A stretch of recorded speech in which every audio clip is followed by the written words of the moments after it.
इन दिनों बिहार के नेता जो यात्रा पे निकल चुके हैं, आप भी यात्रा पे हैं, क्या लग रहा है कि चुनाव को मध्यावधि चुनाव को कराने के लिए चल रहा है?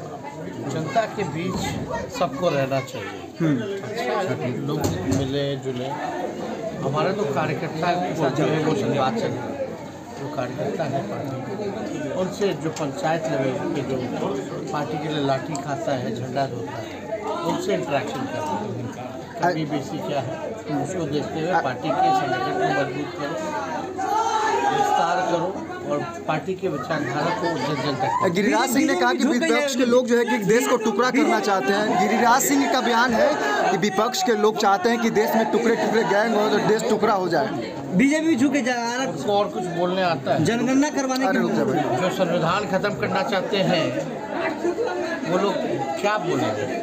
वो लोग तो चाहते हैं कि नफरत फैलाओ, राजनीति। बीजेपी